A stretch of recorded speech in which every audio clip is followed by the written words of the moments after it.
contact. C'est quoi ta communauté, tes communautés d'appartenance ou d'affinités fortes dans lesquelles tu t'identifies? Non, enfin, où tu te retrouves? Non, des proximités politiques, ouais. Des proximités intellectuelles, mais pas de communauté. Après, tu peux voyager partout dans le monde et retrouver des supporters de l'OM. Ce sera ta communauté. Tu peux découvrir des gens qui aiment les mêmes bouquins que toi, mais c'est pas vraiment une communauté, c'est pas organisé au sens de la communauté, c'est plutôt une affinité. Ma communauté, non, je pense pas avoir de communauté. Ton boulot, Ouzbek Erika, ça n'avait pas été constitutif d'une communauté par exemple? Non. Non. Donc tu es vraiment un électron libre, hein? Non, j'ai un ancrage militant qui est autour de SOS Racisme. Ok. Où je pourrais dire éventuellement que c'est ça ma communauté, c'est en fait la communauté de ceux qui refusent le communautarisme et qui refusent le terme de communauté. Si on s'arrête 2 secondes sur le terme, moi j'ai été très frappé par le glissement sémantique de la communauté jadis ethnique ou religieuse vers la communauté web. Ouais. Et en fait c'est maintenant c'est vraiment un vocabulaire d'agence de com quoi. Il faut être communautaire, alors et ta communauté. Mais en fait, moi, à chaque fois, je fais semblant d'accepter le terme. Enfin, je veux dire, je sais que les gens, ils le disent pas méchamment. Qu'est-ce qui te dérange dans ce terme? Mais parce que pour moi, une communauté, elle est enfermante. Et donc, ma communauté, tu vois, par exemple, quand on a créé Ouzbek Erika, on a eu des débats à non plus finir sur la question de savoir est-ce qu'on est grand public. Alors évidemment on n'était pas grand public puisqu'on était cher, on avait des illustrations un peu léchées et un peu classe, parce que on écrivait des articles très propres et un peu intello. Il y avait un caractère assez universitaire à la création du Ouzbek Erika. On n'a jamais réussi à viser, on a visé le grand public mais on l'a jamais vraiment atteint. Et après ça on avait une politique de l'offre, c'est ça que je veux t'expliquer. C'est que en fait notre perception d'un média, c'était de dire on écrit ce qu'on aime et qui nous aime nous suivent. Ça n'a jamais été l'inverse. De regarder la demande, d'adresser, maintenant comme on dit dans cette espèce d'anglicisme horrible, une communauté et de produire une ligne éditoriale à partir des supposées attentes de cette communauté. Chemin faisant, ça va, j'ai pas... Tout va bien, t'inquiète. Chemin faisant, on s'est évidemment rendu compte qu'on avait fixé une population de lecteurs, mais qui avait adhéré à notre projet sans que nous, on la cherche. Ouais. C'est ça que je veux dire. Donc après, quand tu proposes du contenu à une population, que ce soit un film, un roman, un journal, bah de fait, t'as envie d'être lu et tu te rends compte qu'il faut que tu brosses un peu tes fans dans le sens du poil. Mais il faut les fidéliser, mais il faut faire hyper attention aussi à pas être à pas obtempérer à ce qu'ils sont supposés réclamer. Tu vois, prenons un exemple, Xavier Gorce. De quoi il a été victime au monde? Il a été victime du miroir déformant des supposées communautés de lecteurs énervés contre un dessin supposé énervant et faisant fi de la majorité silencieuse et qui passe sur Twitter.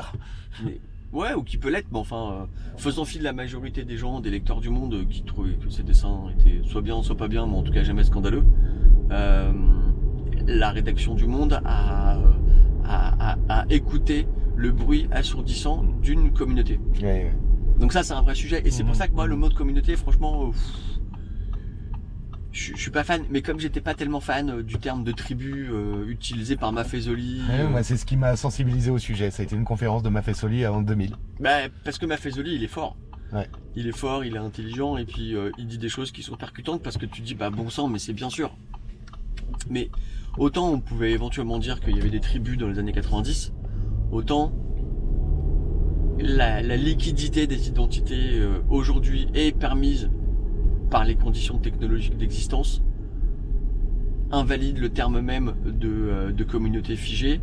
Et Ah mais on n'a pas des figés, on dit communauté. Tu ajoutes le figé. ouais, mais parce que en fait, ouais, j'ajoute le figé. Bah, je l'ajoute exprès d'ailleurs. Je pensais bien que t'allais m'attraper là-dessus. Parce que pour moi, c'est une assignation. Et moi, j'ai passé ma vie à essayer d'échapper à ce que j'étais. Ce que je veux dire, c'est que moi, j'ai passé mon temps à échapper à ma condition de la classe moyenne, blanche, catholique, dont l'éducation consiste à quand même rester à sa place. En fait, moi, j'aime pas trop. Surtout pas, bah, si voilà. je comprends bien. Et donc, pour moi, c'est ça la communauté. Pour moi, je l'ai découverte au fur et à mesure en faisant de l'antiracisme et en étant militant antiraciste. Et comme j'étais à SOS Racisme et que je croyais assez profondément au principe essentiel, au mythe fondateur presque de SOS Racisme, bah forcément pour moi c'était pas possible d'entériner le concept de communauté parce que moi blanc, bah tout à coup mes amis, mes copains, mes collègues, ma vie sociale profonde, elle était composée de gens que j'aurais jamais rencontrés si j'étais resté dans ma communauté. Ouais. Et parce que eux-mêmes avaient fait un chemin d'émancipation vis-à-vis de leur communauté pour venir vers moi. Et en fait, c'est ça l'histoire de SOS Racisme et de Touche pas à mon pote, qui a parfois été mal interprété. Oui, c'est quoi le mythe fondateur? Bah en fait, c'est comment tu sors de la marche des beurs pour faire un mouvement social d'égalité et non pas de défense catégorielle ou ethnique. C'est pour ça qu'en fait il y a encore plein de gens aujourd'hui qui sont vénères contre SOS Racisme, parce que SOS Racisme a tiré les marrons du feu politique d'une marche des beurs qui pouvait basculer soit d'un côté du communautarisme, soit du côté de l'égalité des droits. Et clairement, SOS Racisme a donné une caisse de résonance, a offert une caisse de résonance politique à tous ceux qui voulaient une France métissée. Ouais. Tu vois, je vais te raconter juste une petite anecdote. Avec Quand plaisir. j'étais au lycée, encore une fois à Marseille, je me souviens, je regardais la télé, il y avait un reportage à l'occasion de la venue du pape. Alors à l'époque c'était Jean-Paul II à Paris. Et puis C'était les JMJ? non, c'était bien avant. Plus tard. Plutôt, pardon. Ouais, plutôt. Dans les JMJ, j'y étais. Enfin, j'ai assisté, bien malgré moi, mais. Il n'y a pas de mal, t'inquiète, je vais pas te juger. Ici, non, mais moi c'est j'aime safe. très sympa les JMJ, j'ai pas de problème avec ça. Bon. Avec l'âge, on devient tolérant. Ouais.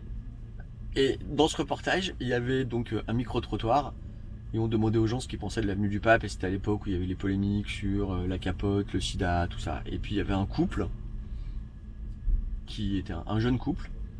Le mec était noir et la femme était blanche.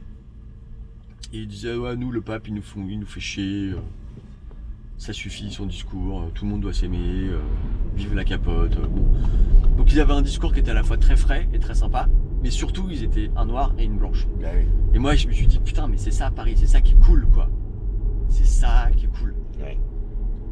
Et en fait, moi j'aime aussi la France pour sa capacité à extraire les gens de leur communauté d'origine.